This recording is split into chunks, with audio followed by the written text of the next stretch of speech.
How y'all doing? Good, man. How are you? I'm good.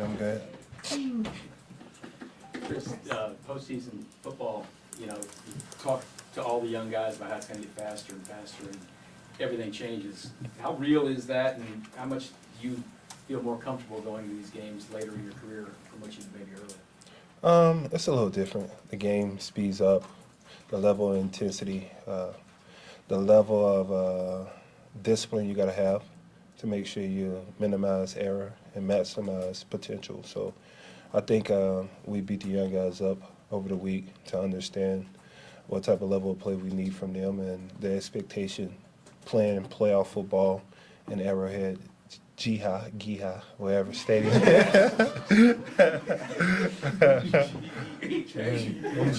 Oh, it's not GEHA? Oh, excuse me. My apologies. It's okay. GEHA. When you guys faced these guys in, I guess, November, when they left, did you think that looked like a team you might see later in the year? I know you guys think that a lot during the season, but have they surprised you with maybe what they've done to get back here? No, actually, I had a conversation with Bob Sutton prior to the last game. In the tunnel, I told him we may see you guys again in the playoff. You got a good young team. As long as they put it together, they can be very special. Leaning on with the quarterback and DP, Doug Peterson is the head coach. They got a special connection going, so they're a tough team. Got a nice defense also, so they're leading those guys in the right way. Chris is in the first meeting, Frank didn't play because of his suspension. What do you think he might be able to add or provide for the rest of the pass rush, given that he just was the few guys that wasn't in the first meeting? I mean, you look at Frank Clark's resume, what he does in the playoff, it speaks for itself. I think he's tied 5th or 6th in the playoff in sacks. He got 11. And, his resume speaks for itself. We know what type of player Frank Clark is, especially in the playoffs. And we're going in expecting Frank to be Frank. Glad to have him back. Glad to have him healthy. And we're looking forward to playing the Jacksonville Jaguars. Chris, defensive line for you, especially with 15 and a half, matching 2018 total, but then the defensive line total, how have they been able to help you get to that total and match that 2008 total and just evolution of that defensive line throughout the season to now?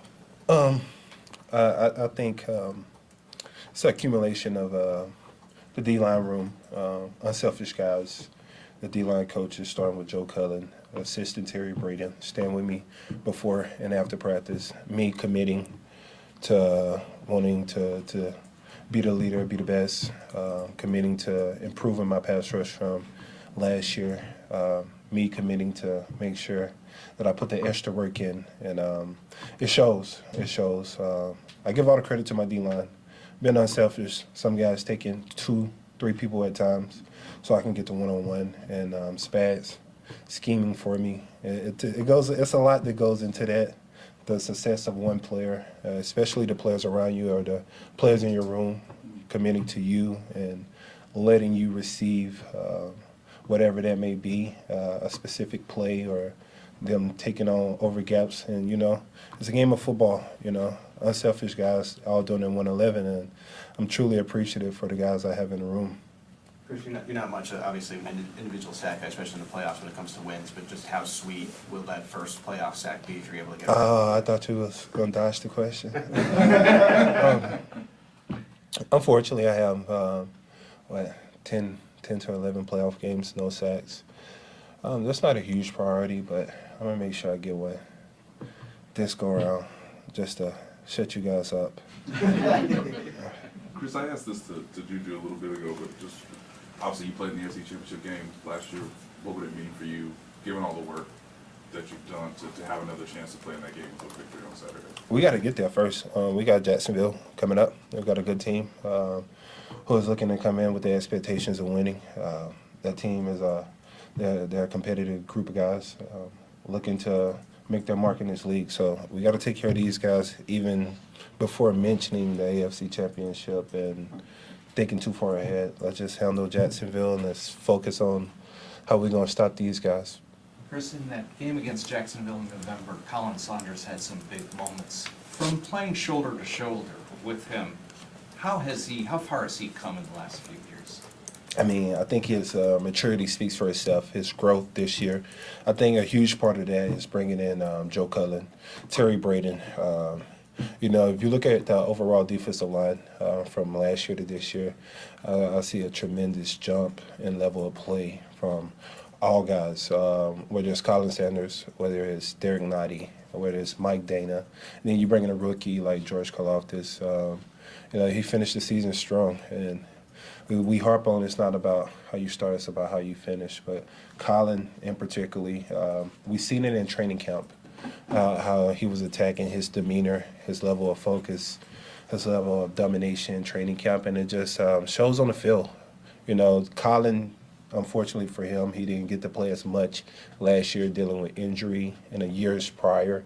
But this year we asked Colin to take that next step in his game, and he's shown a lot of improvement, especially for coming off the bench and being able to make splash plays throughout the season for us, high caliber plays that we needed from him. I think it's been amazing just to watch him grow alone. Chris, just how much are you looking forward to another playoff game? Listen, it's always special to play in the playoffs. Not a lot of teams are in this position, especially where we at, being fortunate enough to receive the bye. But just to be in the playoffs particularly, that margin of error is so small, and the level of intensity. I know Arrowhead fans are going to be crazy at GEHA Field. But yeah, the intensity is crazy, man. It's something that can't be explained. You actually have to feel it. You actually have to be there and see that level of the game. But it's also a pleasure to be in this because you can take these moments for granted. Chris, you mentioned Joe Cullen a couple times. If you could look from year to year, what's the biggest thing maybe Joe brought to the table that had the biggest impact for y'all? I think more so is communication and level of understanding. Understanding like where this group is trying to go and where we at. Being honest is a key thing. Communication. You know, as long as you can be honest with a player, I think he'll respect you. Honesty goes a long way. You know, to be able to look a man in the eyes and tell him what you truly feel about him and where you see him going, that takes a player a long way. And the belief. You know, when you're truly honest with someone, you believe in them. And I think that brings out a level of fire that they don't even believe they have in themselves. So with Joe Cullen, what he done for this room in particularly, you look at last year, we was 29th in sacks. You look at this year, we're like number 2. And we still got the same guys. No, you know, we brought in a rookie. You know, with a rookie, you don't expect a tremendous jump first year. We brought in Carlos Dunlap. You know, it's 13 year, so we didn't expect him to go out having 10 or 11 sacks. But we particularly got the same guys in the room. It's just about getting everything that those guys have out of them each day, and on Sunday letting them play. Chris, Us too. Tell me about the mindset to make those splash plays, right? You've got a knack for making big plays at big times in games. When you're a pass rusher, you can't always get there, right? I mean, even 15 sacks, you rush hundreds of times during the year. How do you have yourself ready at that big moment to make the play when you really need it late in the game? I think it's more so, it goes back to training camp, you know, 18.